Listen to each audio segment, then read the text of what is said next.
Bonjour, je suis Éric Normand-Carmel. Et je suis Louis-Philippe Delorimier. Nous sommes tous deux médecins vétérinaires et nous vous présentons du coq. Alan, le podcast qui lève. Ça, je l'ai parti là, trop. Non, ça. Ah ouais, lève-les le voile. Lève le voile. Sur la médecine. Vétérinaire Ben oui. et tout ce qui l'entoure. Exactement. Puis dans cet épisode-là... Ça ne pourra jamais être aussi bien dit. Non, dans cet épisode-là, en fait, nous avons un invité.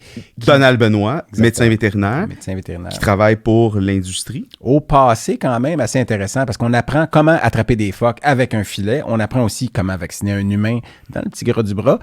Puis aussi, on apprend finalement à connaître un méchant bon gars. Puis peut-être quelques anecdotes qu'on va regretter un jour d'avoir racontées. Ben ça m'arrive à chaque jour. Ah ouais, une petite toune de banjo!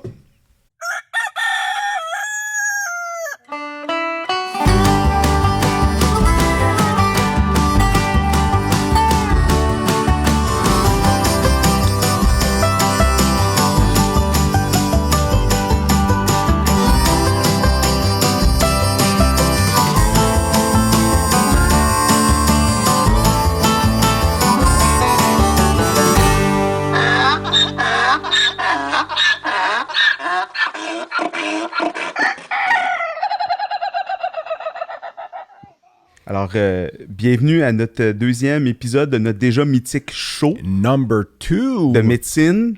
On aime les commentaires à date. Médecine vétérinaire. C'est ça. Les commentaires sont bons, hein? Ça rentre à pelle ces médias sociaux. Je capote. Je remercie beaucoup Mathieu de Belleuil qui, après son premier commentaire négatif, s'est rattrapé par la suite et nous a envoyé plein d'amour. Hey, très content qu'on ait déjà qu'on ait eu le droit de faire un deuxième épisode. C'est vraiment... on n'a pas été... phénoménal. Ça fait mal à la poche. Je parle évidemment de celle dans laquelle se trouve mon portefeuille, mais on est content d'être ici aujourd'hui. Puis ce qui est très excitant, c'est que c'est notre premier... show avec un invité. Oui, donc en réalité, l'autre, c'était un peu notre pilote, c'était notre intro. Aujourd'hui, c'est la vraie chose parce que dans le fond, le but, c'est de faire participer d'autres personnes. Puis aujourd'hui, avec nous, devant nous, on a un médecin vétérinaire du nom de Don Benoît. Bonjour, Don. Salut, ça va? En fait, Donald, Don, comment on... Ouais, comment on t'appelle? Ouais, non, ça dépend où je demeure. C'est ça, j'ai demeuré dans les Maritimes longtemps, fait que c'était Donald, mais moi, j'aime pas Donald.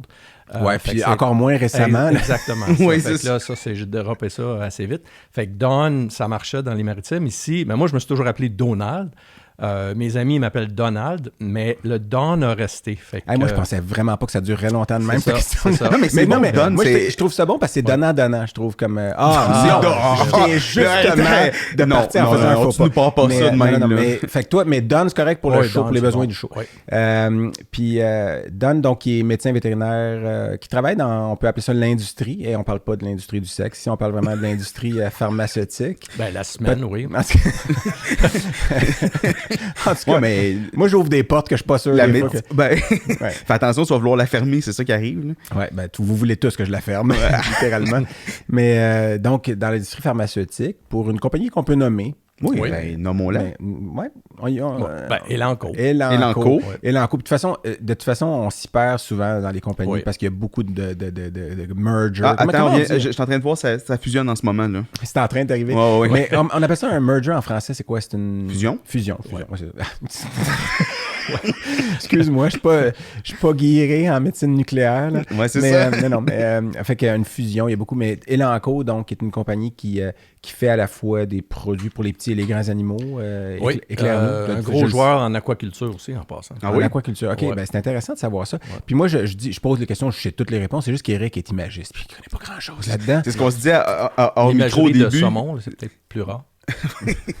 Mais attends, tu vas être surpris. Moi pas, j'ai fait des IRM de poissons rouges et c'est vraiment très intéressant. Puis on fait beaucoup d'échographies pour les, entre autres, je ne dirais pas les esturgeons, pour savoir quand ils ont leur... caviar. Exactement, quand ils ont leurs œufs. Ah ouais. Ça, c'est des échos. Est-ce que vous chargez plus cher dans ce temps-là? Ou On charge toujours plus cher. Non, mais c'est parce que ça coûte cher du caviar. Ça vaut combien un esturgeon plein de caviar? Ça doit... Je sais pas, écoute. Mais non, mais là, pose la question. Docteur Google. Là. Mais non, mais ça vaut vraiment beaucoup.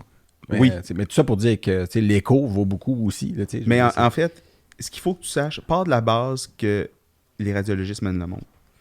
Bon, à partir du moment où tu t'es dit ça... Là, on déraille de façon assez... C'est pour ça que j'ai été invité. Là. Oui, c'est ça. Non, on n'est pas obligé. Tu n'es pas obligé d'entraîner. Moi, un de mes meilleurs house calls, c'était avec un poisson. Une madame qui avait un poisson que j'allais chez eux tous les samedis pour injecter son poisson d'antibiotiques. Ah oui? Un appel à domicile pour aller. OK. Excuse-moi, là, oui. Non, mais je corrigeais pas ton house call. Non, c'était un gros poisson rouge là, qu'elle avait dans un aquarium incroyable. Puis, est-ce qu'ils vivent au jour le jour, les carpes? Non, mais elle l'appelait. C'est un joke de carpe diem. Non, mais elle l'appelait pour qu'il vienne dans le coin de l'aquarium pour que... Non. Dans sa main, puis là, je donnais une injection. Puis mais elle l'appelait comment? Mais comment t'appelles un poisson? Tu fais des bulles dans l'eau, tu sais, avec une paille. Non, mais moi, je veux pas rire des gens qui ont des poissons parce que après ça, est-ce qu'elle avait une relation? Parce que nous, le but de ça aussi, c'est parler du lien humain-animal. Fait que tu peux avoir un lien avec un poisson qui... Est-ce que... Puis c'est pas une blague, je veux savoir, est-ce qu'il y avait des... Entièrement, écoute, je me suis occupé de ce poisson-là pendant au moins 2-3 mois de temps. Okay. À tous les samedis, là, j'allais faire son injection, fait qu'elle l'aimait beaucoup. Fait que non, parce que je suis sûr qu'il y a des gens qui disent, ben oui, regarde les dauphins. Non, les dauphins, c'est des mammifères. Fait que là, regarde, ceux qui viennent de penser à ça, décrocher du podcast tout de suite, là, arrêtez d'écouter. Mais, non, au contraire, ils vont s'éduquer, c'est ça, il faut que... OK, restez, s'il vous plaît, revenez. En tout cas, êtes-vous encore dans... Réécoutez-le 2 fois, en fait. 2 fois, non, mais c'est ça, mais les poissons, moi, je trouve ça... moi, je suis hyper... vas-y. Moi, je suis chanceux parce que dans ma pratique, j'ai une équipe de médecine exotique. Moi, tous les jours, j'ai des espèces que j'ai jamais vues, que je connais pas, puis c'est fascinant, en fait. Moi, je suis jaloux de ça. Ouais. Tu sais, quand je traite des reptiles, je trouve ça excitant parce que c'est comme j'ai l'impression de traiter les descendants des dinosaures. Ben, les oiseaux aussi le puis sont. Aussi, mais à toutes les fois qu'ils sont malades, on peut dire qu'ils ont une dysfonction des reptiles. mais... Surtout qu'ils en ont 2. Là. C'est vrai, en plus, ils ont des pénis bifides. Oui, ils ont des hémipénis. Bifides. C'est pas des pénis bifides qu'on dit? Oh, je pense que les deux se disent. OK, bon, en tout cas, on va dire les deux. Non, c'est un pénis bifide ou 2 hémipénis, c'est pas pareil. OK, bon, en tout cas, on pourrait avoir une discussion probablement d'une certaine longueur là-dessus pour ne pas utiliser de... Oui, fait que, donc, on a Don Benoît avec nous. Donc, là, tu l'as mentionné brièvement, puis on va revenir tout à l'heure à ta biographie, mais que tu as étudié, tu es un Québécois, tu es né où? En tout cas, ça, c'est ta biographie. On va revenir sur ça. Je t'arrête parce que moi, je m'emballe, tu vois. Mais là, tu sais, c'est un laboratoire. Mais ce qui est important, c'est, si tu veux intervenir, on va avoir différents... Quand tu veux. Ouais, c'est ça. Plus tard, on va vraiment... prendre le temps de te parler, puis de mieux te connaître, puis tout ça. On t'oublie pas. Mais, tu sais, interviens quand tu veux, c'est le principe. Comment ça s'est passé depuis notre premier épisode, ou Philippe, toi? Est-ce que ça s'est... écoute, moi, tu parles dans ma vie générale personnelle? Ben, je suis encore médecin vétérinaire. J'ai donc pas encore perdu ma licence. Et puis, c'est pas des blagues, là, parce que là, les gens, tu sais, il y a le syndic qui écoute le podcast pour toujours trouver la craque. Chercher. Mais non, pour vrai, sans blague, moi, c'est très occupé de ce temps-ci, comme pour tout le monde. Je travaille avec une excellente équipe. J'ai des patients, je me creuse la tête. Moi, mon fils a 7 ans. Puis, tu sais, je pense qu'on a la bonne profession pour sauter du coq à l'âne. Si on peut le dire sans trop. Là, moi, le monde qui dit, mais arrête, tu sautes du coq. Ben oui, c'est ça. J'ai le droit. Fait que, puis on vient de le faire plusieurs fois en 1 minute. Mais mon fils, je lui dis à chaque jour, tu sais, il me raconte jamais comment ça a été à l'école. Quand je dis comment ça a été aujourd'hui, il me raconte juste les périodes où est-ce qu'il a joué avec ses amis. Il me raconte jamais qu'est-ce qu'il a appris. Puis à chaque fois, je dis, ben, qu'est-ce que tu as appris de nouveau? Puis moi, je veux juste savoir est-ce qu'il s'émerveille d'avoir appris que 3 plus 7 égale 12, tu sais, puis... non, je vous l'ai dit dans le premier épisode, je l'ai dit que c'était pas bon en maths. Non, mais tu sais, est-ce qu'il apprend des nouvelles choses? Puis dans le fond, souvent, il a 7 ans, c'est ça. Il vit sa vie d'enfant. C'est quoi le plus important de sa journée? C'était la récré. Puis moi, je lui dis, moi, j'ai appris quelque chose de nouveau. Aujourd'hui, j'ai vu un chien qui avait, tu sais, puis à chaque jour, pour moi, chaque patient est un case report. Tu comprends? Ça a tout le temps été comme ça que je vois ça. Puis je sais que tu vois ça comme ça, toi aussi. Moi, j'ai l'impression que chaque patient m'apprend quelque chose. Je me dis, crime, ça n'a jamais été rapporté. Puis effectivement, il n'y a jamais eu un patient comme celui qui est devant moi. L'étincelle, tu as toujours l'impression que le patient est unique. C'est ça qui est... Puis ça, après 21 ans d'oncologie seulement, puis 25 ans, c'est-à-dire, il faut qu'on fasse ça. On a nos 25 ans de ma promotion cette année. Allez-vous faire de quoi? Ben, je pense que oui. Là, Claudine est sur le dossier. Merci, Claudine. Non, mais on est sur le dossier. Elle a reparti la page Facebook qui était morte de ce week-end, en tout cas, qui était en ressuscitation. Puis là, ça marche là. Fait qu'on va faire quelque chose, mais ça risque d'être en Zoom. Là, mais, donc, oui, mais c'est ça. Moi, tu sais, je reçois à chaque semaine un email, entre autres, avec qui est envoyé via le Collège de médecine interne d'oncologie avec entre 20 et 40 articles qui portent sur l'oncologie. Mais qui fait partie un peu de ta revue de littérature. J'imagine que tu te gardes de toute façon. Oui, que moi je fais, mais c'est juste qu'on le reçoit de façon systématique parce qu'à un moment donné, on a tous des listservs, là, des groupes d'envoi de courriels groupés. Vous avez ça aussi en imagerie, j'imagine. Puis à chaque semaine, on reçoit des questions à propos de cas particuliers, des affaires phénoménales, mais on reçoit aussi, parce qu'à un moment donné, quelqu'un l'a demandé, une liste d'articles récents, donc de littérature primaire récente, portant sur l'oncologie. Mais dans le lot, souvent, il se trouve des affaires qui n'ont pas, parce que c'est une question de quel mot te rentrer dans tes moteurs de recherche. Ah oui, c'est sûr. Il se trouve souvent des choses qui n'ont pas de lien à l'oncologie, mais tu comprends pourquoi il y en a peut-être. En fait, il est gêné, il n'ose pas le dire parce que Louis-Philippe, qui est un peu nerd, pour ceux qui le connaissent. Moi, en tout cas, venant de toi, ça fait mal. Il nous envoie souvent, puis on aime ça, là, tu sais, je te dis pas, mais il nous envoie souvent des articles. De temps en temps, là, à minuit le soir, on dit « Ah, il devait probablement être aux toilettes. » Il nous a envoyé 2-3 articles intéressants d'imagerie. Je suis pas obligé de parler de mon colon irritable, là, mais... Tu vas comprendre le lien après. Non, mais tu le vois, ces posts de Facebook sont à cette heure-là. Oui. Quand il a passé à travers... Ma vie a changé dans les 2 dernières années. Oui, je poste moins tard qu'avant. C'est vrai. C'est l'âge nous rattrape. Ça me manque un peu. C'est ça qui m'aide à m'endormir. L'amour, tout ça. Fait que, mais tout ça pour dire que je reçois, donc une fois par semaine, ça vient de... C'est Doug Tham, qui est un oncologue au Colorado, qui envoie ça. Puis souvent, je regarde la liste. Moi, je regarde ça, les 20 à 40 articles, je regarde le titre en premier, tu regardes le titre. Puis des fois, je me dis, là, je clique dessus, je vais aller l'abstract. Puis des fois, je clique, puis je sors l'article, puis je lis l'article au complet parce que ça touche directement mon domaine de pratique, puis il y a un intérêt que je vais pouvoir peut-être appliquer demain à certains de mes patients. Mais il y a des fois où c'est juste, comme je lis le titre, puis je suis comme, voyons, ça n'a aucun rapport avec ce que je fais. Ça n'a même pas rapport à l'oncologie. Je me demande pourquoi c'est avancé dans la liste. Puis quand tu lis l'abstract, tu comprends pourquoi. Puis j'ai un bon exemple de ça. Puis je trouve que ça fait bien le tour aussi de la diversité de notre profession puis de tout ce qui l'entoure. Puis je pense que il y a un de ces articles-là que toi, tu connaissais même pas, Éric, puis je te surpris parce qu'il est sorti dans VetRad Ultrasound, qui est de la revue du collège de l'ACVR. Et puis l'article, le titre, je vous le lis en anglais, puis je vous le traduis par la suite, mais c'est Osseous lesions in the distal extremities of dogs with strangulating hair mats. Ce qui veut dire lésions osseuses des extrémités des chiens avec des nœuds de poils étranglants, en tout cas avec étranglement.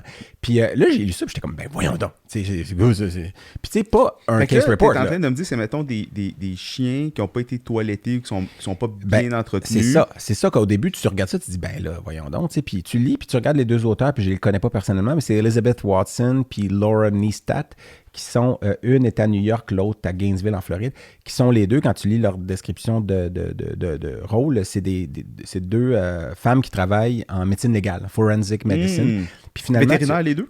Je sais pas, c'est pas clair, parce que votre revue écrit pas les titres après les initiales, après les... Puis j'ai cliqué, j'ai essayé de trouver l'info, mais... Tu trouves que la disposition des articles de notre revue est sous-optimale? On n'est pas ici pour bitcher de la revue officielle du collège de l'autre, mais la nôtre est meilleure.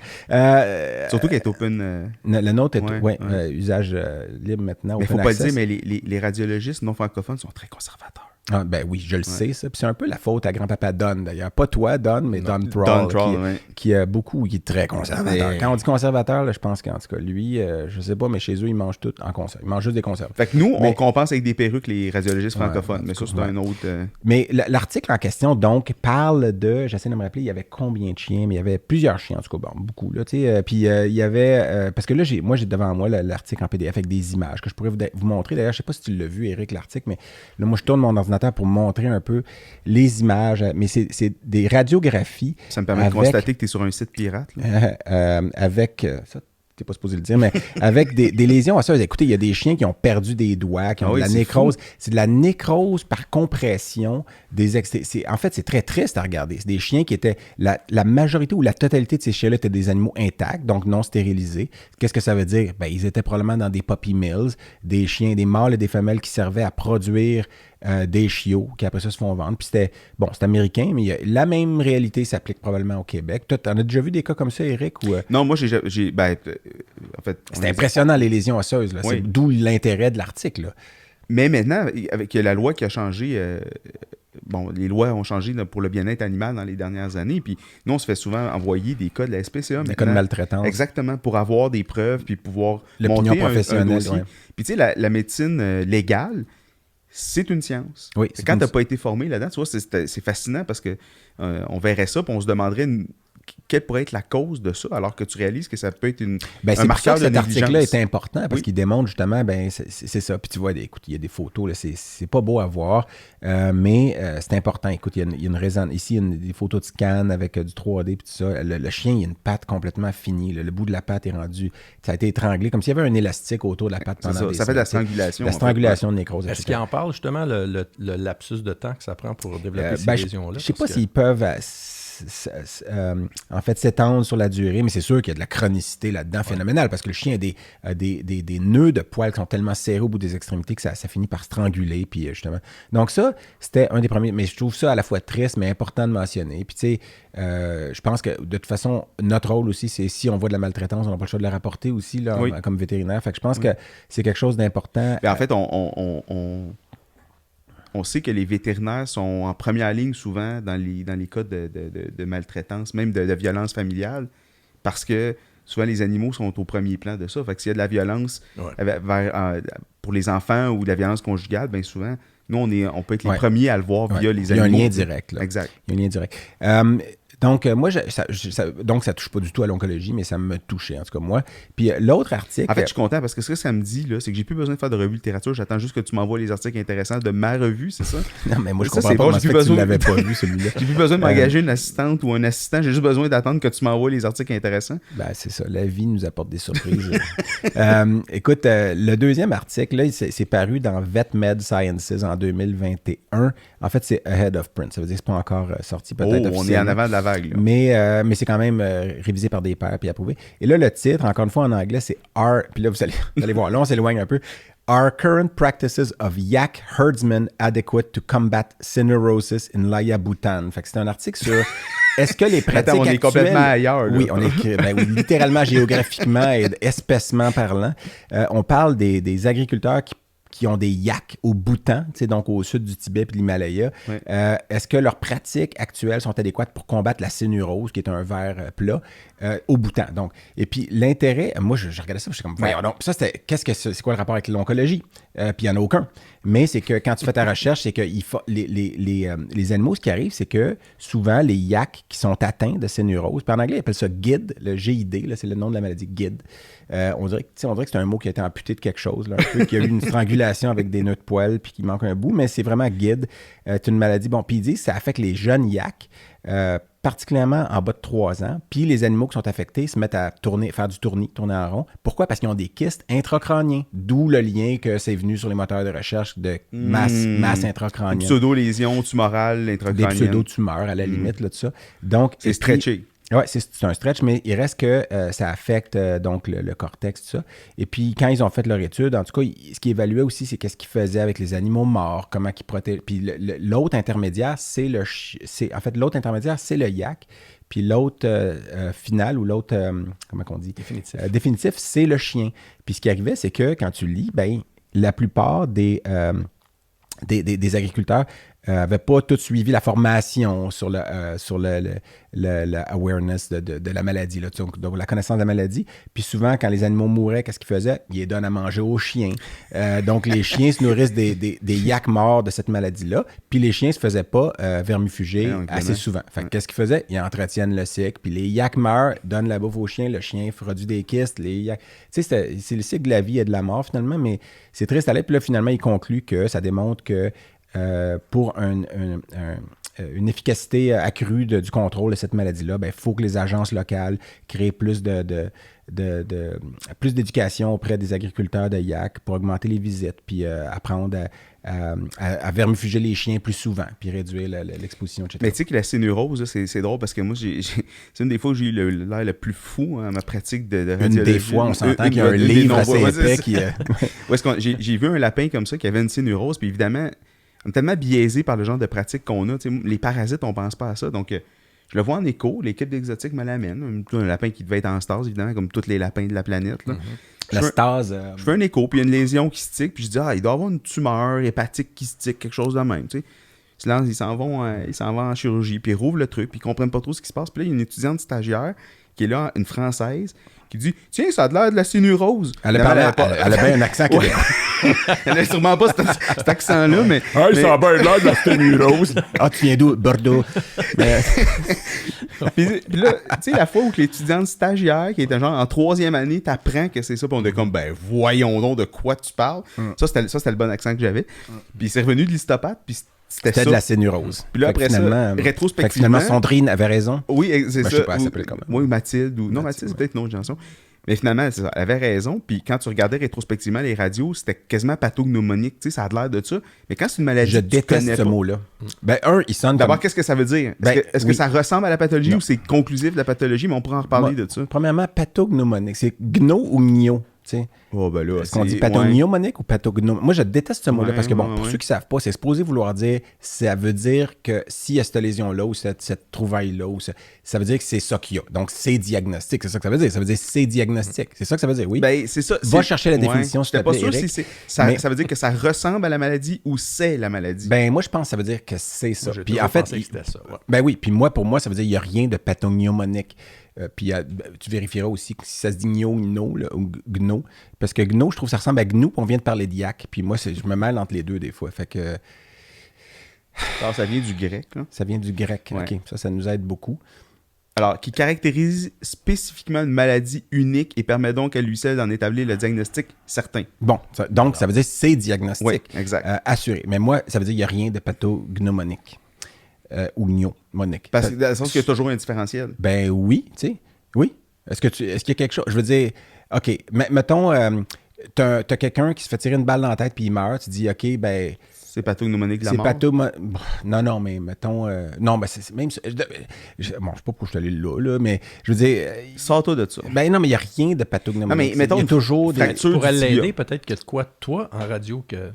Tu découvres une radio que... Oui, non, mais mettons que celui qui se tire dans la tête puis qui meurt, tu fais un scan du corps au complet puis tu te rends compte que il y avait une tumeur qui faisait qu'il y avait une souffrance extrême puis c'est pour ça qu'il s'est tiré. Fait que finalement, c'était pas pathognomonique, il est mort de sa tumeur parce que c'est sa tumeur qui a fait qu'il a voulu se tirer. Ouais, mais là, tu parles des liens de causalité, c'est pas pareil, là. Là, mettons, mais il y a une fracture du tibia.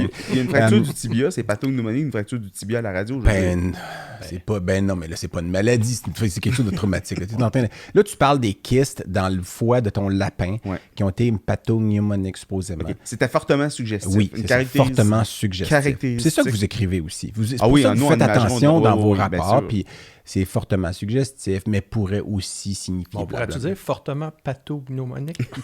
Ça serait comme une double... Ce serait un pléonasme, en fait. C'est une redondance pléonasmique, même, je dirais. Pléonastique ou pléonasmique? Je sais pas. On va passer là-dessus. Tout ça pour dire que les yaks au bouton... Vermifugez donc vos chiens. Puis arrêtez de donner les petits yaks morts aux chiens. Là, tu t'adressais aux yaks. Donc non, je m'adresse à la nation aux agriculteurs de yaks au bouton. J'espère qu'ils parlent le québécois parce que sinon, mais écoutez vos autorités sanitaires locales. Tu sais qui se chauffent avec les selles de yak séchées. Hein? Qui le fait ou qu'ils le font?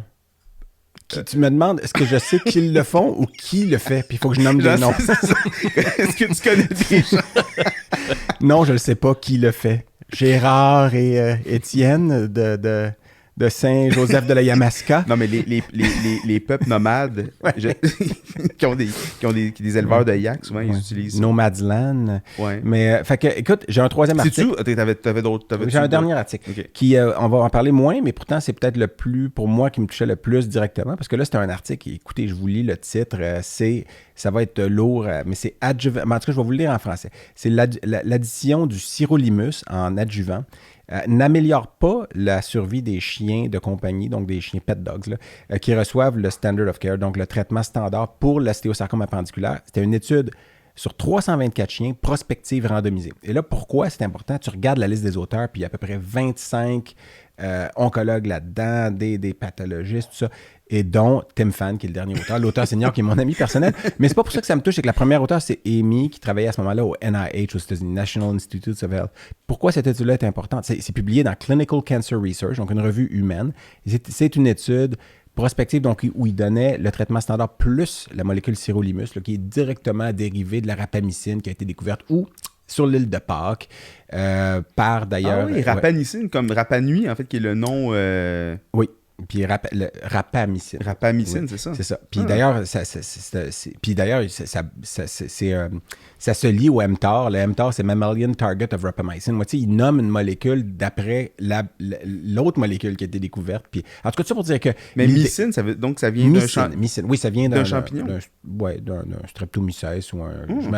Je peut-être même pas un streptomycète, mais un mycète quelconque dans le sol de l'île de Pâques. Tout ça pour dire que le sirolimus, c'est un dérivé, je pense, synthétique. Mais là, l'idée, c'était, si on rajoute ça par-dessus le traitement conventionnel, les chiens vont peut-être vivre plus longtemps. Puis pourquoi ils ont fait cette étude-là? Ben, le National Institutes of Health, parce que l'idée, c'est de la médecine comparative. C'est pour voir ce qu'on peut faire ça chez le chien. Puis si ça fonctionne, on va l'essayer peut-être chez les enfants qui ont des ostéosarcomes. Puis c'est important parce que l'ostéosarcome chez le chien est beaucoup plus fréquent que chez les enfants. Fait que tu peux faire une étude avec 324 chiens, alors que pour faire ça, c'est des enfants, premièrement, le côté éthique. Est-ce qu'on veut rajouter ça? Est-ce que...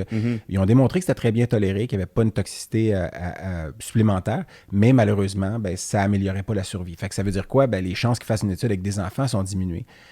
Parce que chez le chien, ça n'a pas fonctionné. Puis biologiquement, le chien est un bien meilleur modèle pour faire de la comparative que des souris chez lesquelles on injecte des cellules d'ostéosarcome humain. Parce que c'est une maladie naturelle. Parce que c'est une maladie naturelle chez des autres qui sont immunocompétents. Puis exactement. Donc, c'est juste que dans le même courriel, moi, j'avais des affaires sur les yaks au bouton, sur une étude prospective comme ça, avec 300 mètres cachés, qui est hyper sérieuse, avec beaucoup de monde impliqué. Puis c'est pas que celle du yak n'est pas sérieuse, mais c'est complètement différent. Puis ça montre la diversité de ce qu'on fait. Donc, TAG, là, c'est que toi, tu es supposé aussi arriver avec quelque chose. Puis là, tu me dis que tu arrivais du champ gauche avec quelque chose que moi, je ne sais pas de quoi tu vas parler. Oui, en fait, je vais être bref. C'est juste que je suis tombé là-dessus en lisant par hasard cette semaine. Puis ça répond à une question que j'avais depuis que je suis jeune. Puis peut-être que vous avez vécu la même chose. Est-ce que vous connaissez le phénomène ou l'effet de Mariko Aoki?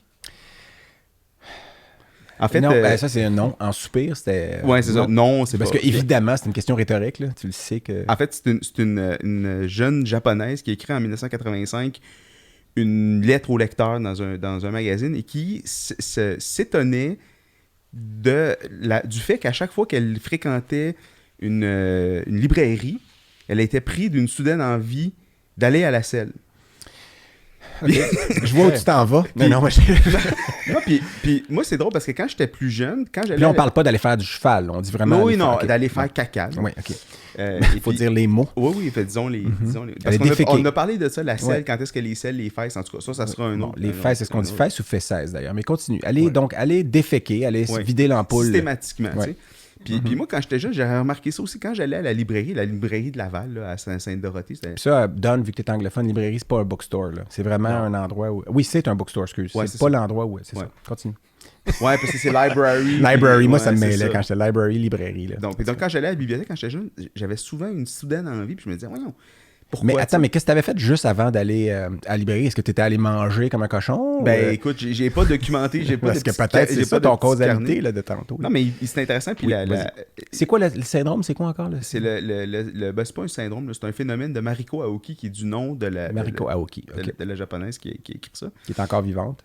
À 85, elle avait 29 ans. Donc peut-être que le COVID l'a emporté, mais ça, Mais voyons, que c'est au Japon, ça affecte particulièrement les gens qui font caca dans les librairies. C'est... La COVID? Non, pas particulièrement. OK. Mais c'est un cas de colon vide, pas de COVID. Bon, OK, vous pouvez me traiter de cave. Vas-y, continue. Puis là, ils ont fait une étude là-dessus. Puis là, la meilleure suggestion, que ce serait un genre d'effet Pavlov inversé. Ouais. OK. Puis donc, parce que souvent, on a tendance Elle lisait sur des livres de recettes.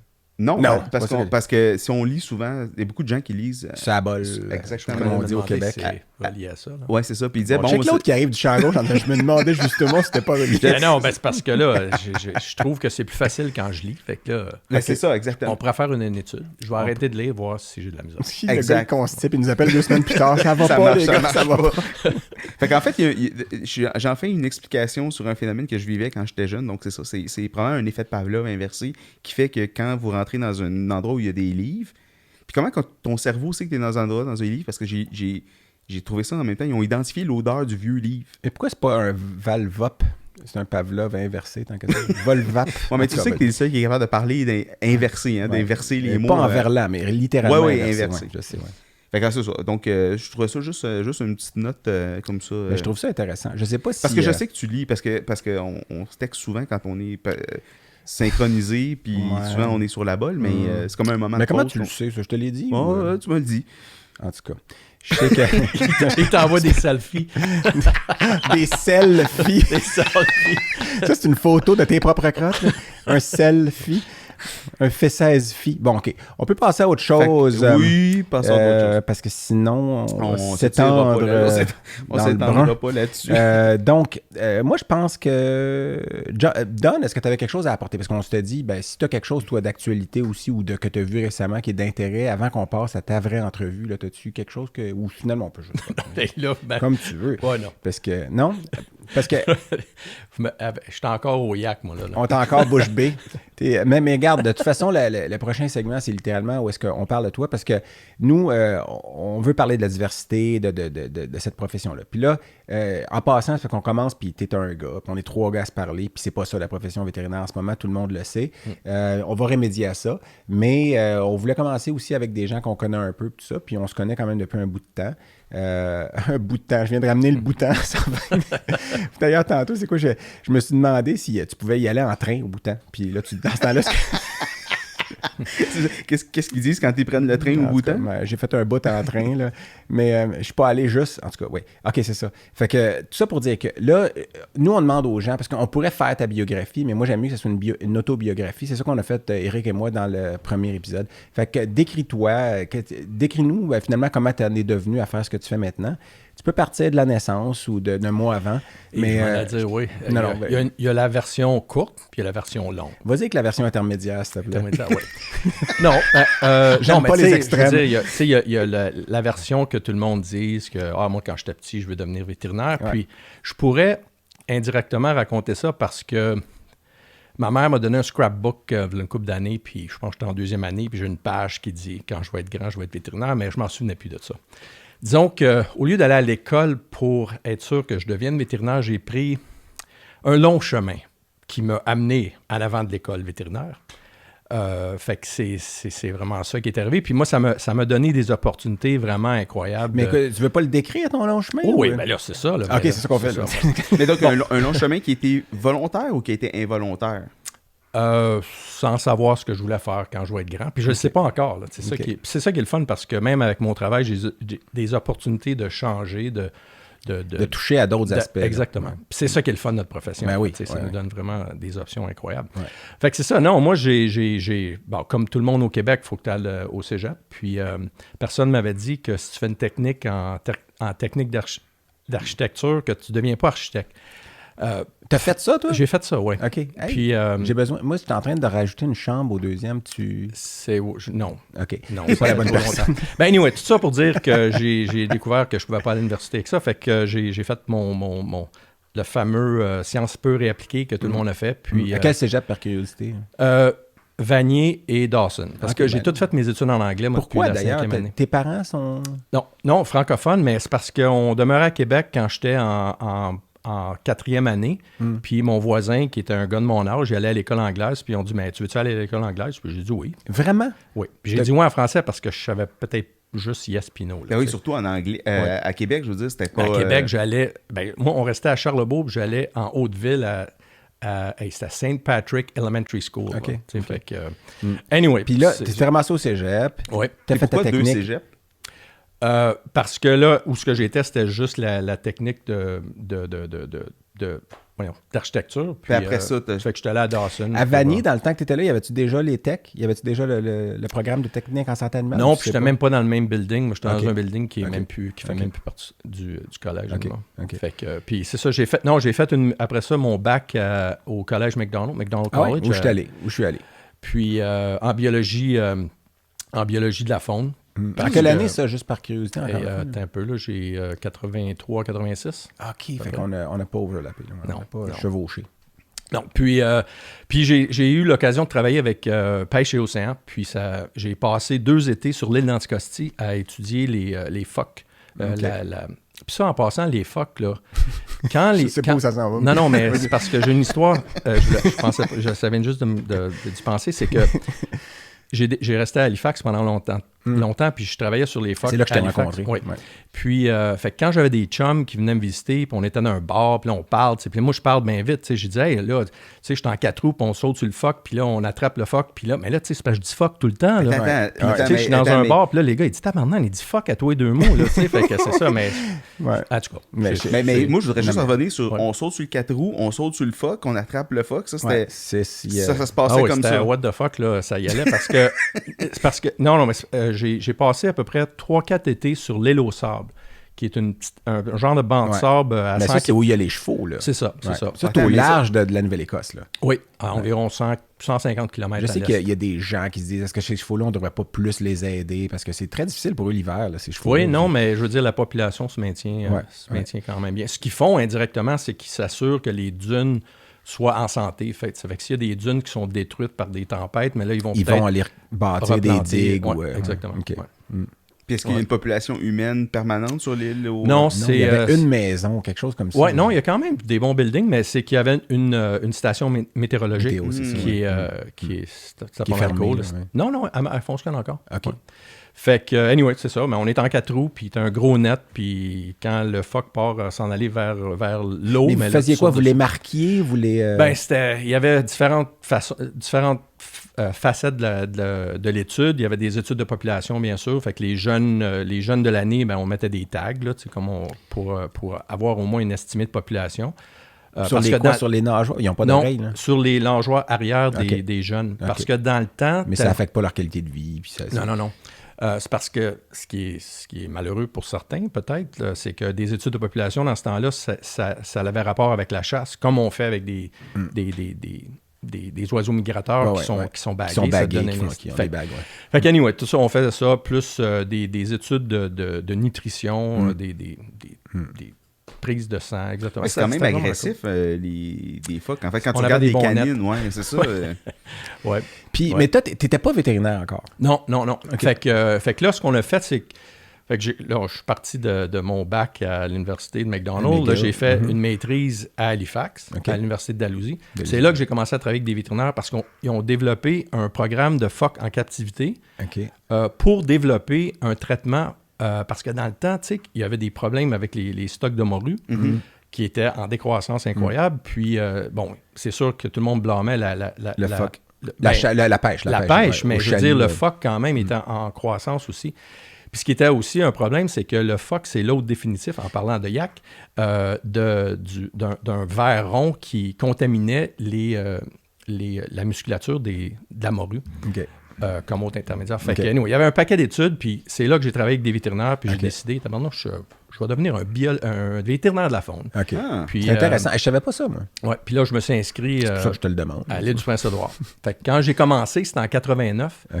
Qui était la première année qu'il y avait les 4 classes. Il venait d'ouvrir 2-3 ans avant, c'est ça? 4 ans. T'étais première année. OK, ça, c'était intéressant. Fait que c'est évidemment avant le pont de la Confédération. C'est ça. J'ai manqué le bateau souvent. C'est dans le temps où il y a l'hôpital, parce que nous, on est allé... T'étais venu au symposium. T'étais là, à ce symposium-là, toi? Ben oui, non. En première année, t'étais en 3e année.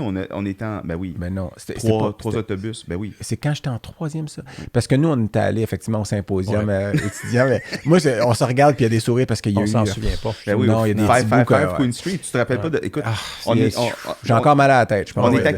On est accueillis, tu sais, dans la salle commune, je me rappelle pas trop exactement. On avait toutes des casses jaunes là, de pêcheurs, tu sais, les casses mous là, de pêcheurs. Non, mais le premier soir, tu sais, il y avait un tableau avec nos noms, puis où on logeait. Fait que là, nous, on va, tu sais, ma copine était dans ma classe. Puis on regarde. Ta copine actuelle. Là. Oui, on est c'est de longue date quand même. Oui. Décembre 94, donc en première année. Et donc, on dit, on doit faire avec Queen Street avec 2-3 personnes, tu sais. Puis là, il y a un mot de bienvenue, puis tout ça. Puis là, il y a un étudiant qui monte sur une table à la cafétéria, puis qui dit, ce soir, gros party, vous êtes invités toute la gang chez nous. Puis là, il crie, faire Queen Street. Là, on est comme, attends, mais ça, c'est chez nous où on loge, où est-ce qu'on est allé porter nos sacs. 3 jours, on n'a pas dormi.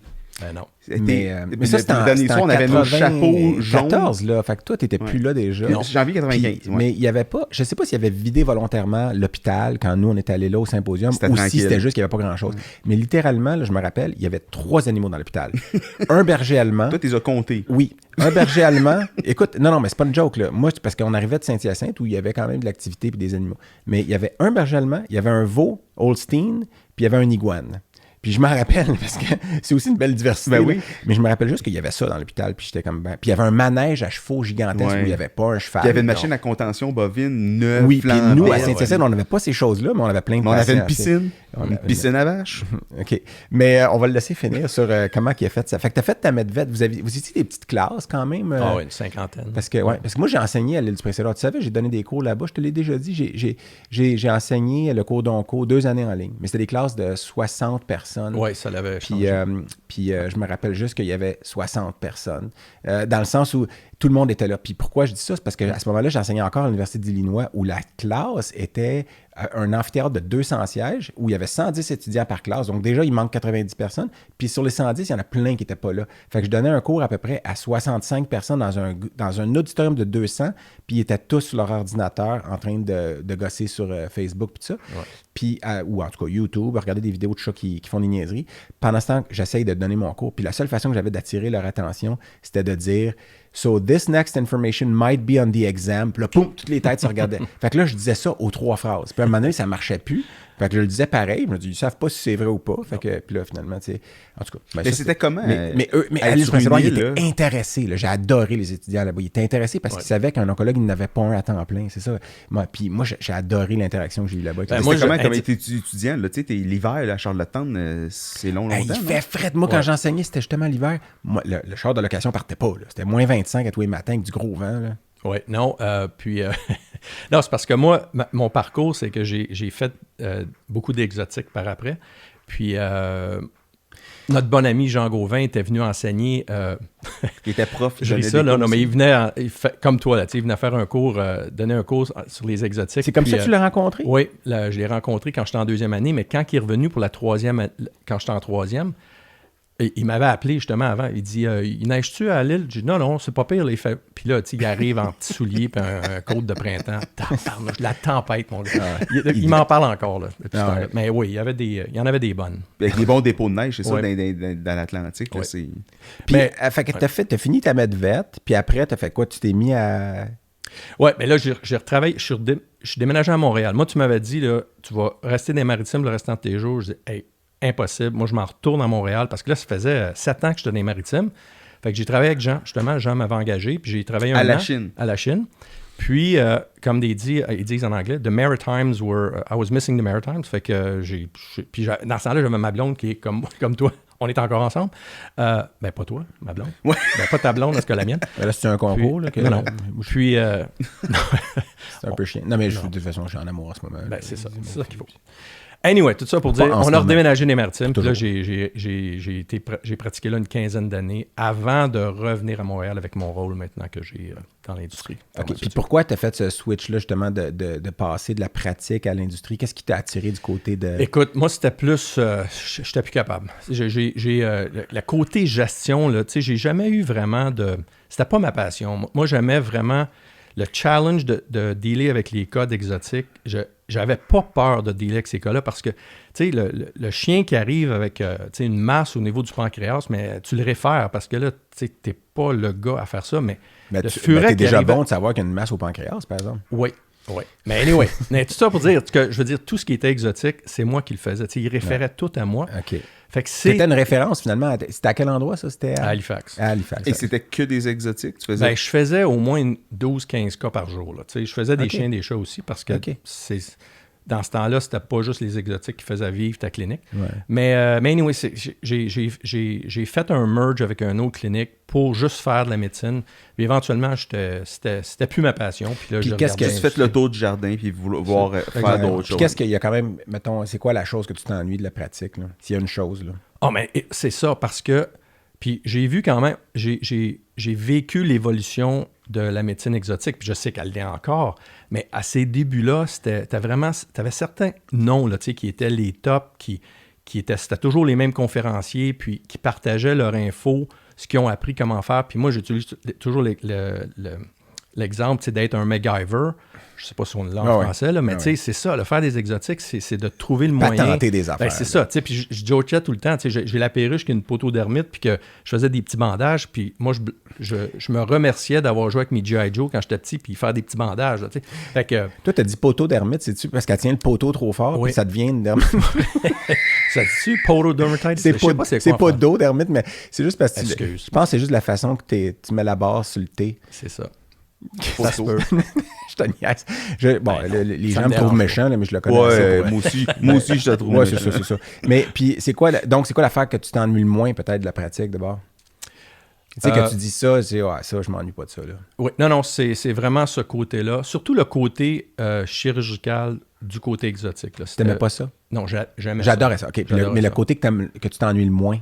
C'est le stress d'avoir une pratique, puis tout ce qui vient avec, le côté financier, le staff que tout le monde vit au travers. C'est ça. C'est le stress de tout le monde en ce moment. Sérieusement, là, quand je me couche le soir, là, je pense même pas à ma job. Quand j'étais en pratique, mais tu te couches, tu penses toujours à tel client. Ça, c'est une chose qui me manque pas vraiment. Là. De ne pas ramener la job à la maison, exactement. Dans le fond, ça, c'est un gros plus. Oui. Puis, y a-tu... Puis de ta nouvelle... ta nouvelle, ça fait quand même plusieurs années que tu fais ce que tu fais. Là, mais qu'est-ce que tu aimes particulièrement de ce que tu fais en ce moment comme vétérinaire de service technique? Ton rôle, c'est vétérinaire au service technique chez Elanco. Tu couvres une grosse région aussi? Oui, je travaille avec 7 représentantes maintenant. Fait que je couvre Ottawa. Je couvrais Ottawa. Je couvre encore, mais par Zoom. Ottawa à Terre-Neuve. Tu sais, quand même, là, on dit, ça, c'est ton territoire. Mon territoire, tu as besoin d'avoir envie de pipi quand tu veux le marquer. Hein? C'est ça. Je me promenais beaucoup en avion. Puis ça me manque là, un petit peu, là, les hôtels. J'ai hâte d'être à attendre mon avion puis qu'ils me disent le vol est retardé de 2 heures, puis ça me dérangera même pas. Mais là, c'est quoi l'ABCD du vétérinaire technique parce qu'au service technique? Parce que, tu sais, c'est parce que là, c'est un radiologiste qui pose la question, parce que moi, c'est ça. Moi, c'est vrai qu'on en parlait hors d'onde au début. Moi, j'ai moins à faire, c'est vrai, avec les vétérinaires qui sont dans l'industrie. Puis des fois, moi, la démarcation entre celui qui est plus du côté, peut-être, faire la tournée des cliniques puis tout ça, versus peut-être celui qui est plus aux réponses scientifiques quand il y a des problèmes, tout ça. Tu sais, c'est juste nous setter un peu, là, c'est quoi les rôles qu'il y a de... Non, fait que le représentante qui va en clinique, c'est eux qui font la majorité de l'éducation, des produits, etc. Si, surtout, une clinique qui va décider d'amener un de nos produits qui pourrait avoir un impact sur un certain protocole, puis là, OK, ça va changer les choses, puis la représentante s'attend à avoir une discussion un peu plus technique, c'est là que je pourrais participer. Tout ce qui est hors homologation, hors étiquette, qui est la majorité de ce qu'on fait. Puis là, moi, je dis toujours, c'est ma sécurité d'emploi parce qu'il faut que la discussion soit faite avec un médecin vétérinaire. Exactement. Fait que ça, c'est le côté, le fun. Puis travailler avec les spécialistes, c'est vraiment intéressant.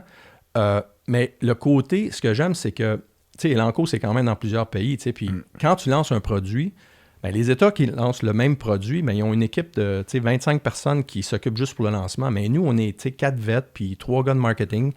Puis c'est nous autres qui fait le lancement. Fait que ça c'est un côté de mon travail que j'adore, tu sais, qu'on est impliqué du début. Mais tu sais que tu as été invité dans pré-lancement des nouveaux produits pour l'opinion d'experts. Ce qu'on appelle first to know, le premier à savoir. Là, puis, fait que ça, c'est un côté que j'aime beaucoup. Dont une fois où le conférencier principal qui venait du Royaume-Uni avait eu une crise d'épilepsie à l'aéroport. Alors qu'on était... ça, c'était assez mémorable.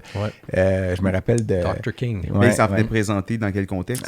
Il avait donné une journée complète de conférence, en fait, de présentation sur le produit, qui est un anti-inflammatoire non stéroïdien qu'on peut nommer si on veut ou pas, là, mais c'est on s'y a, là, puis ting ting, on vient de faire fait que là, il faut qu'il y ait encore aussi, tu sais, nous can we mais non, mais un excellent anti-inflammatoire que j'utilise souvent, puis le conférencier donne sa journée, puis là, on est au bar de l'hôtel qui est à côté de l'aéroport, puis il se sent pas bien, puis ça, puis à un moment donné, comme, poum, il tombe en crise épileptiforme, puis tout le monde, il fait une crise cardiaque. Je dis, non, il fait pas une crise cardiaque, Puis là, en tout cas, finalement, il s'en est remis.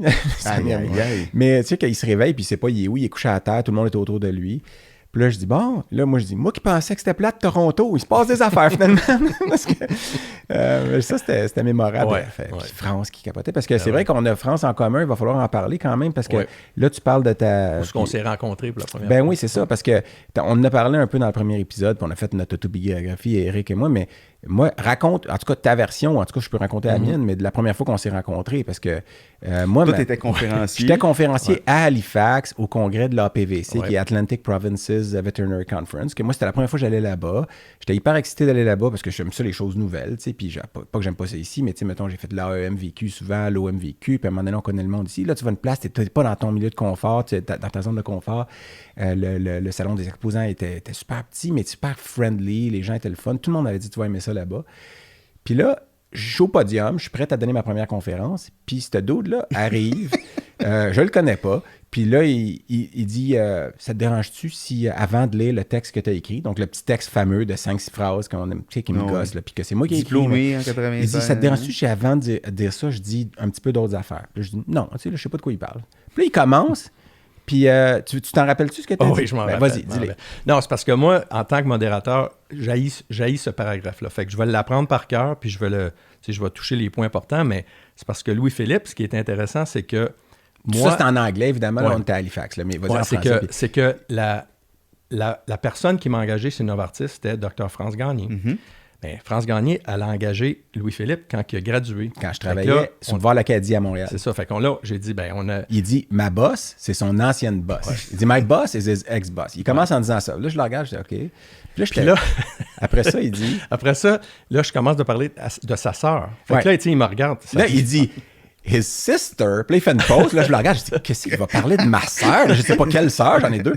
Fait que je dis, what? Fait que là, continue. Fait que c'est ça. Je dis, sa sœur, c'est le patron de mon père qui travaillait pour Gaz Métropolitain. Ouais. Fait que mon père était vendeur, c'est ça. Puis sa sœur, c'était son patron. Fait que moi, je connaissais indirectement Louis-Philippe parce que mon père me parlait de Louis-Philippe. Ouais, puis ma sœur m'avait déjà parlé aussi. Ah, j'ai un de mes employés, son fils est vétérinaire. Mais moi, je pensais pas à ça sur le coup. J'étais comme, voyons, il parle de ma sœur.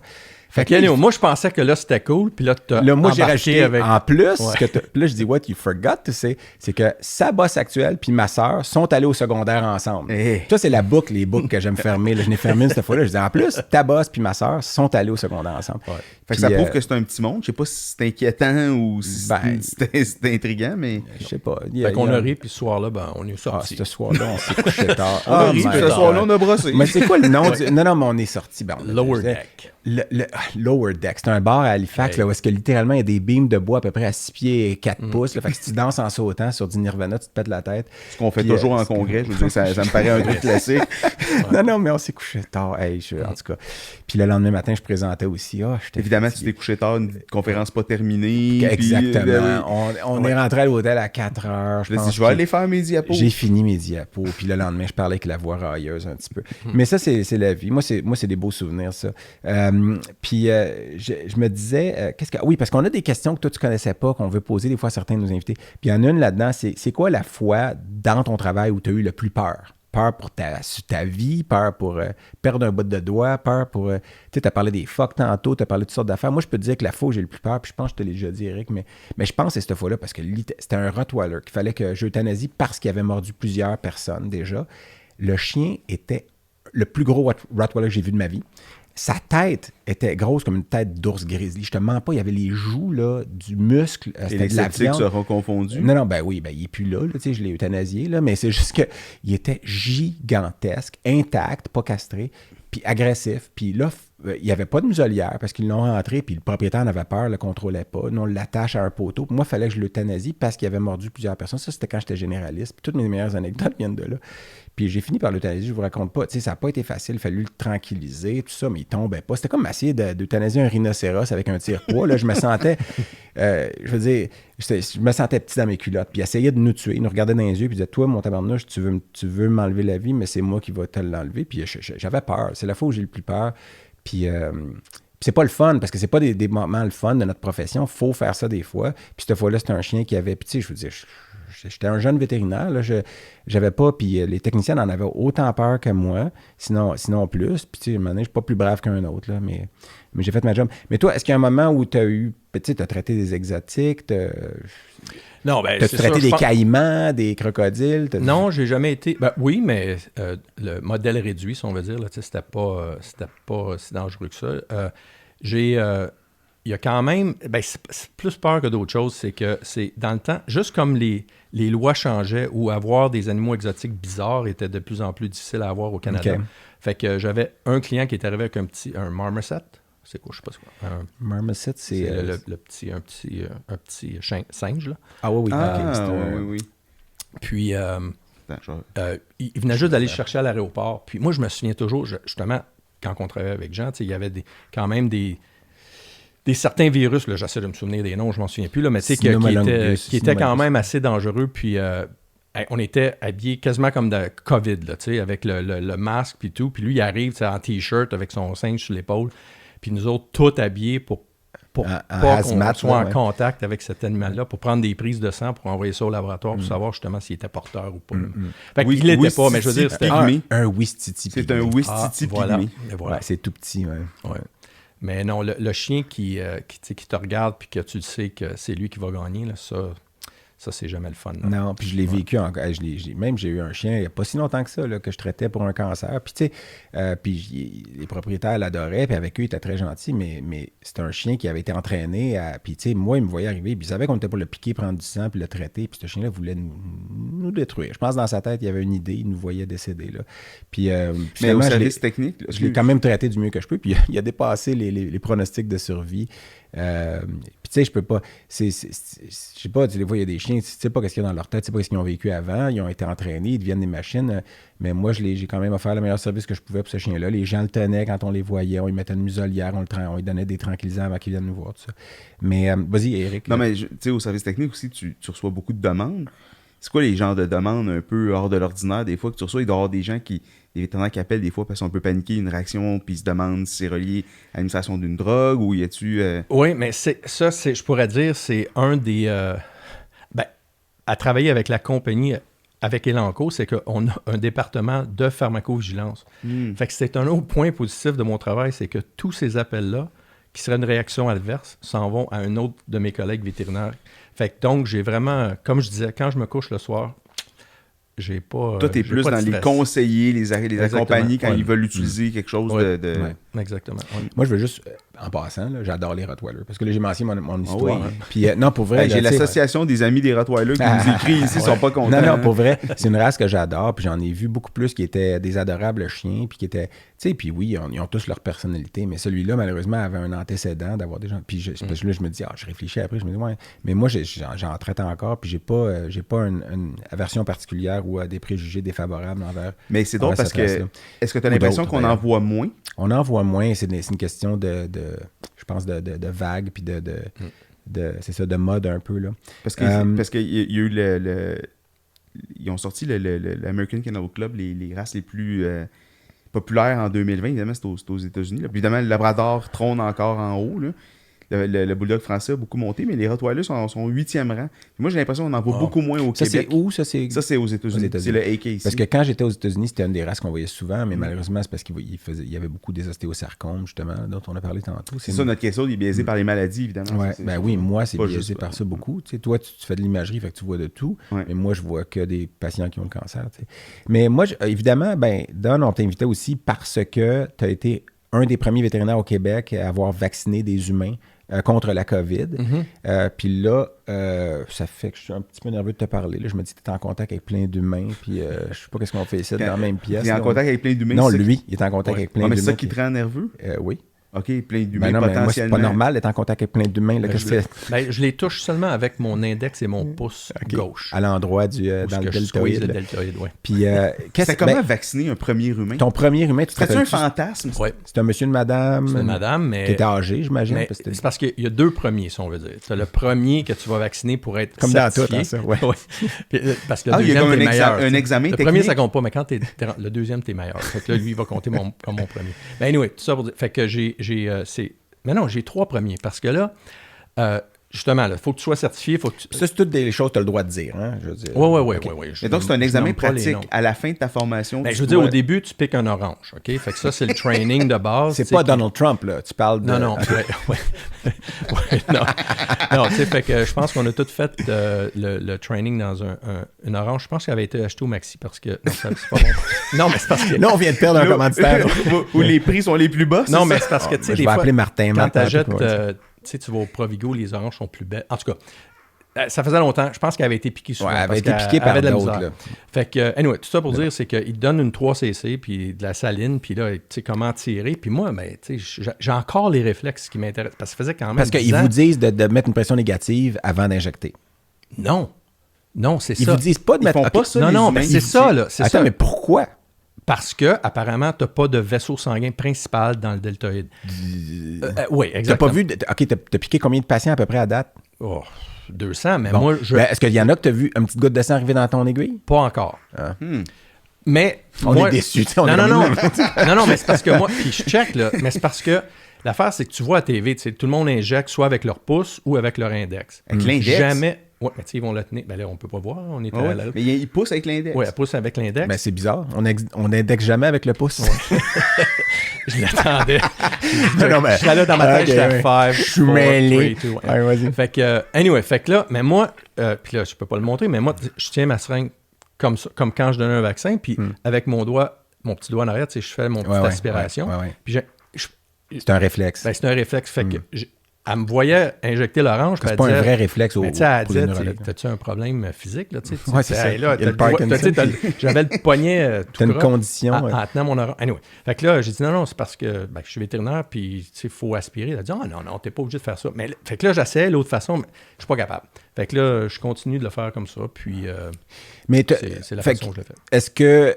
les premiers patients, c'était bizarre, c'est la première fois que tu injectais des bipèdes, des humains, là, tu sais, fait que tu te sentais... Mais là, c'est passé, ça, t'en as injecté des centaines à cette heure, puis c'est rendu une seconde nature déjà? Oui, puis là, tu sais, j'ai passé par différents groupes d'âge, surtout cette semaine, ils ont finalement ouvert pour les enseignants et enseignantes qui pleuraient de joie. Là. La majorité était tellement contente d'avoir le vaccin, fait que c'est des bras différents aussi, de 85 et plus au...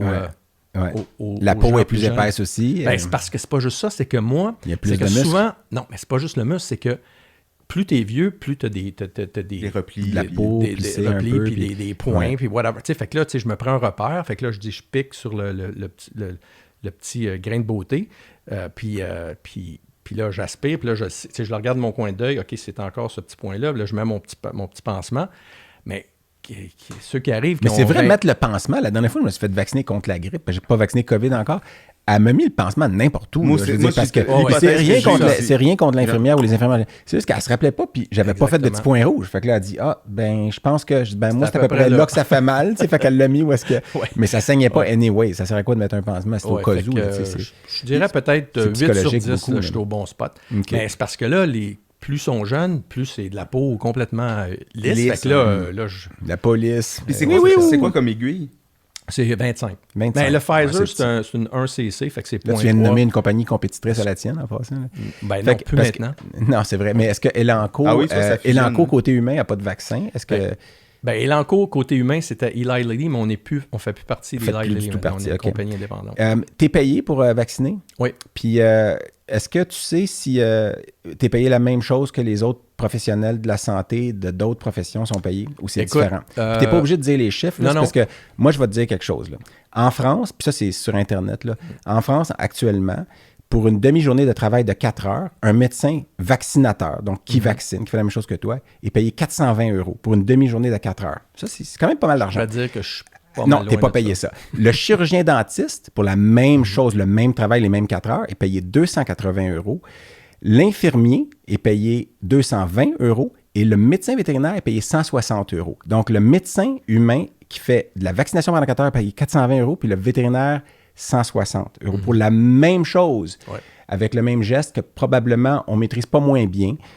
Donc, moi, ça, quand j'ai vu ça, ça m'a quand même un peu choqué. Mais dans l'article, pas moins bien. Les médecins, ils n'ont vraiment jamais vacciné de leur vie. Justement, c'est ça que je voulais dire. Mais, mieux. Donc, oui. Mais donc, pourquoi... toi, est-ce que tu trouves que ça, c'est logique, premièrement?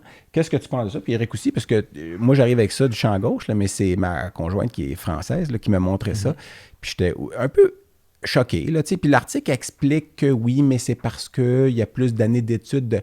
Puis là, je dis, fiante de taureau, parce que, premièrement, l'infirmier payait plus que le vétérinaire dans cette charte de salaire-là. Puis je ne sais pas si c'est similaire au Québec, j'espère que non. Mais pour moi, c'est à travail égal. Il y a des différences, mais j'ai jamais vu vraiment les échelles. Là. Ça, je le sais qu'il y a des différences, mais je pourrais pas te dire. Mais comment tu te sens quand tu entends l'échelle française, là? En tout cas, moi, je trouve ça un peu révoltant. Ouais. Puis c'est pas parce que je pense qu'on devrait être payé plus. Je pense qu'il devrait être payé moins, premièrement, parce que tu n'as pas besoin de dire, OK, vu que tu es médecin et tu fais déjà plus dans la vie, on va te payer plus pour t'attirer à devenir vaccinateur parce qu'on a besoin de beaucoup de monde pour vacciner. C'est ça. Moi, j'ai entendu cette semaine aussi que les techniciens en santé animale au Québec pourraient finalement vacciner, ce qui est tellement logique. Je veux dire, hier ou avant-hier. Hier ou avant-hier, là, en tout cas, là, au moment où on enregistre. Là, mais c'est tellement logique. Là. Oui, parce que la partie du travail, nous, c'est vraiment de jaser avec les gens, s'assurer qu'ils soient confortables, puis donner l'injection, puis mettre un petit sticker sur leur main qui leur dit « Restez ici 15 minutes de plus ». Fait que j'ai pas le côté médical. J'en ai parfois quelques questions, mais là, après ça, je leur dis « Mais c'est parce que vous avez été vacciné par un vétérinaire. » Ça les fait rire. T'as-tu une anecdote à date? As-tu des gens qui ont refusé d'être vaccinés par toi parce que tu étais médecin vétérinaire? Non, du tout. Même parce qu'ils le savent déjà avant d'arriver à côté de toi. C'est parce que j'ai été chanceux, ça a été le fun. J'ai été interviewé par CTV je sais. au mois de mars. Ouais. Puis, à cause que je vaccine dans le West Island, mais il y a beaucoup de gens anglophones, fait qu'il y a beaucoup de gens qui ont vu l'émission. Puis là, le lendemain, puis encore cette semaine, les gens arrivent, puis « Where's the vet? » Ils veulent être vaccinés. Ils veulent vacciner. C'est drôle parce que, tu sais, tellement souvent dans ma carrière, j'ai entendu des clients dire, puis là, je veux pas dire que je suis donc bon puis gentil, puis ça, mais tellement de fois, pourquoi vous traitez pas des humains, puis ça. Puis là, ça sonne mal contre les gens qui te font. Puis tu sais, je sais que le système de santé, c'est pas facile non plus, mais tu sais, on entend des fois, puis c'est en blague ou tout ça. Puis je dis, inquiète-toi pas, tu sais, si je te vaccine, je vais te flatter après, puis je vais te dire, bon. Donner un morceau de foie. Non, mais au début, non, c'est ça, c'est la joke aussi, là. You didn't give me a treat. Mais c'est parce que au début, c'était quand même des personnes assez âgées, puis il y a une dame qui arrive la semaine d'après, puis elle me regarde avec un air en voulant dire, tu sais, elle dit « Are you the vet? » Tu sais, t'es-tu le vétérinaire? Puis là, oui. Elle dit « Oh my God! » Là, elle enlève son manteau, elle avait son top de soirée, non, de paillettes. On va prendre des photos selfie, je tatoué. Pour vrai? Ah oui, c'était je sais pas si je suis son groupe Facebook. Nous, on t'invitait. Moi, je t'invitais parce que je te connais, mais finalement, t'es une star. On se rendait pas compte de ça. Dans le West Island. Dans le West Island. Ton fanbase, il est vraiment... 85 et plus, West Island. OK. Parmi les personnes qui veulent se faire vacciner, t'es une star. C'est ça. Puis, excellent. Puis, moi, j'avais... Eric, t'avais-tu d'autres questions en rapport avec ça? Parce que c'est sûr qu'on pourrait s'étendre, puis parler de la COVID, puis tout ça. Puis moi, c'était pas le but de ça. Nous, on voulait aussi... garder ça un peu léger, là, déjà, puis je veux pas que ce soit informatif, mais t'avais-tu d'autres questions non. relatives à ça? Je trouvais ça intéressant qu'on parle vraiment de ça, parce que c'est vraiment c'est la santé publique, tu sais. Puis c'est là de voir à quel point notre rôle comme vétérinaire, on en parle depuis le début, mais il est large, en fait. Puis on contribue à la santé, tu sais, dans le concept d'une seule santé, ben là, on peut vraiment aller contribuer. Puis j'étais curieux de voir quelqu'un de première main qui avait fait ça, tu sais, la démarche de se former, puis d'y aller. Mais écoute, je le fais pour... C'est sûr que le côté... je me sens super bien de participer puis d'aider, mais le côté aussi récompense pour moi, parce qu'écoute, là, je suis devant un ordi, là, ça fait 1 an. Là, fait que juste d'aller parler aux gens, puis ce qui est intéressant, c'est que moi, je me lève tout le temps. Quand la dame arrive vers moi, il n'y a personne qui se lève. C'est quasiment comme une routine. Asseyez-vous ici, bras gauche, bras droit. Mais moi, je me lève, je m'en vais chercher la dame ou le monsieur. Puis je leur parle parce que je veux voir comment ils sentent. Parce que des fois, ils sont peut-être nerveux un peu, mais la majorité du temps, ils sont tellement contents d'avoir ce vaccin-là. Mais c'est peut-être pour ça que tu es la star du West Island. Si les gens se disent, c'est pas juste parce que tu es le vet, parce qu'ils savent que le vet se lève. Le vet se lève. Non, mais c'était pas. Mais c'est intéressant parce que ça, c'est peut-être un réflexe qui vient aussi de la nature de notre pratique, qui est une pratique privée, où est-ce qu'on va à la rencontre des clients, ce que peut-être beaucoup de professionnels de la santé dans le système public font moins. Des clients ou des patients? Toi, tu parles... nos patients, mais qui sont accompagnés d'un Oui, mais je pensais que c'est parce que aussi, moi, je suis tout le temps rendu à terre. Je suis tout le temps à terre avec un chien ou un... les chats, des fois, je les examine sur une table ou les très petits chiens, mais sinon, puis c'est pas parce que je veux pas le lever, mais pour moi, le chien est plus confortable à terre. Fait que je vais l'examiner à terre, puis je me mets à genoux à terre, puis... Fait que, au début, j'ai essayé ça là, pour les vaccins, mais non, mais ça allait mal. Mais Non, par contre, tu as mentionné ça tout à l'heure, le lien, évidemment, la médecine comparative. Puis je pense que, moi, je me rappelle juste, puis on en a parlé déjà, Eric, un peu, mais au début de la crise, là, quand le problème, c'était les tests. Il n'y avait pas assez de tests. Puis moi, à un moment donné, je parle à mon bon ami Sylvain Messier, qui est vétérinaire dans le port, puis qui fait de la médecine de population. Puis lui, il disait, je comprends pas comment ça se fait qu'ils font pas des tests groupés. Puis, puis tu parles à des internistes qui font des fois des tests groupés pour, mettons, tu as un éleveur qui a telle maladie dans son élevage de chat. Tu fais un test groupé sur les selles. Puis là, il est positif. Donc, tu sais qu'il y a ça dans l'élevage. Est-ce qu'ils l'ont toutes? Peut-être pas. Fait que là, après ça, tes tests en individuel ou par groupe plus petit. Mais tu sais, quand il n'y avait pas assez de tests au Québec, c'est un test d'ADN, un PCR qui est hyper sensible, on le sait. Fait qu'il aurait pu dire, gars, on prend une école X, il y a combien d'élèves? 500 élèves. Boum! Tu prends un test groupé. Tu fais tous les 500 élèves. Négatif, tout le monde est négatif. Peut-être pas 500, là, tu peux faire des groupes plus petits, mais la sensibilité du test PCR est assez grande pour dire on va faire des tests groupés. Oups, il est positif ce groupe-là, tu le sépares en 5 groupes de 10, mettons ton groupe de 50. Puis là, oups, il y en a un des 5 groupes de 10 qui est positif. Ben, ces 10-là, tu les testes individuellement. Puis là, tu as utilisé 5 tests pour tester 500 personnes au lieu d'en utiliser 500. Puis c'est ça qu'il aurait dû faire au début. Puis tu demandes à un gars qui travaille dans les cochons comme Sylvain, dans le port, puis il dit crème, je comprends pas comment ça fait qu'ils font pas ça. Puis je suis comme, pourquoi il n'y a pas de. Puis tu sais, la santé. Puis je sais pas, je veux pas créer de polémique, là, mais je me dis, pourquoi ça n'a pas été. C'est intéressant parce qu'il y a beaucoup de pays qui ont intégré des vétérinaires, je pense entre autres à l'Allemagne, où ils ont des vétérinaires. La France l'a fait aussi récemment. Récemment, ils l'ont fait, d'intégrer des vétérinaires dans Québec, leur équipe. Ça s'est fait aussi, mais qu'on le sait pas. Peut-être. Mais au début, en tout cas, je sais que c'était loin cette question-là. C'était vraiment, c'est une maladie humaine. Fait que, tu sais, mais on a été. Mais moi, je suis content que tu t'impliques, Don. Écoute, moi, je ne l'ai pas faite, pas parce que je veux pas, là, mais à un moment donné, c'est. Je sais même pas si je voulais le faire. J'ai commencé à remplir le formulaire, puis je veux le faire. Je pense qu'on est là pour aller aider, puis ils ont besoin de ce main-d'œuvre-là. Je vais le faire. Je vais m'inscrire, je vais aller être le vet qui vaccine moi aussi. Là. Ça fait longtemps que je le dis, c'est juste que mais là, ce que je voulais savoir aussi, c'est que tu as parlé de télétravail tantôt rapidement, mais comment ça a changé ta vie? Parce qu'avant, tu te promenais, ton territoire est gigantesque, tu voyages beaucoup moins. Est-ce que tu penses que c'est là pour rester pour toi? Bien, c'est sûr qu'à l'interne, ça parle un peu que ça va être une combinaison des deux. On n'éliminera pas les visites en clinique parce qu'on est des humains. Hein. On veut parler, on va être face à face. Puis, contact social. Surtout quand tu fais des présentations de produits. Là, des fois, là, je vois comme un épaule puis un cheveu. Puis je parle peut-être à 15 personnes où sont toutes parties. Là, je regarde le plafond puis je vois une épaule d'une personne puis là, je parle pendant une demi-heure de temps. Et tu te demandes si le message passe ou si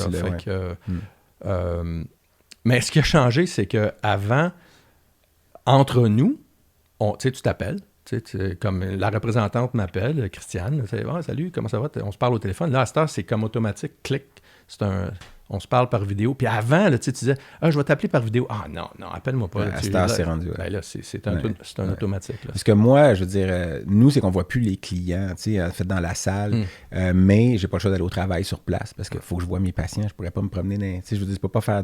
On en fait du télétravail, on en fait plus qu'avant. Mais en gros, moi, étant un clinicien qui. Puis toi aussi, là, tu traites des. Tu traites pas, toi, tu traites rien. Là, ça, jamais rien. Tu fais juste des images. Non, mais tu sais, on est tout le temps une petite compétition de niaisage.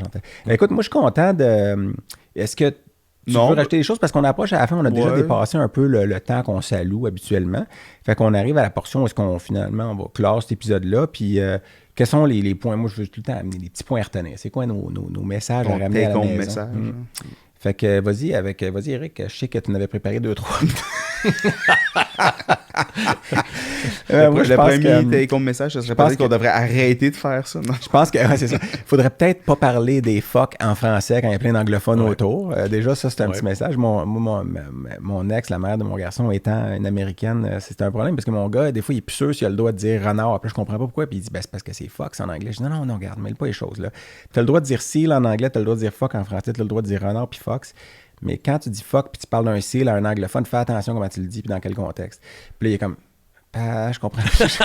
Je comprends plus rien. Des fois, c'est pour ça qu'il regarde ailleurs. Je vois son regard shifté. Là. Mais vermifuger vos chiens au bouton. Vermifuger les chiens au bouton, c'est important, excellent point. Oui. Et ne pas les nourrir avec du yak. Ne pas leur donner du yak mort de moins de 3 ans qui tournait en rond. C'est ça. Puis allez vous faire vacciner. Allez vous faire vacciner quand vous pourrez. Puis, par un vétérinaire. Demandez le vet ou par pas. Moi, je pense que. Non, mais je pense que, je trouve ça cute, puis je suis content de ça. Mais moi, je supporte les gens qui travaillent en santé humaine, parce que oui, on vous appelle en santé humaine, puis vous nous appelez la médecine vétérinaire, mais en médecine humaine, parce que c'est pas facile non plus. Je sais qu'ils sont épuisés, les vagues de COVID, puis tout ça. Je suis pas...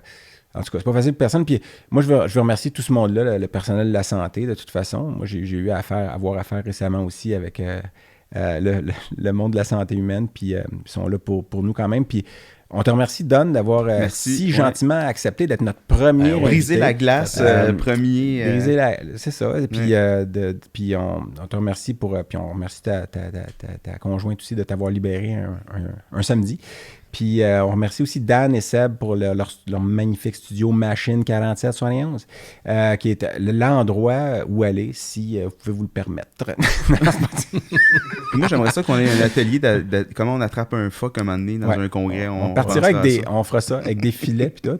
Moi, je remercie évidemment ma conjointe Anne-Sophie que j'adore, mon fils, ma famille, tout le monde qui joue un rôle important dans ma vie. Toi, Eric. Moi, je te remercie, toi. Je te remercie aussi. Ouais. Là, on a l'air d'être un petit couple là, qui...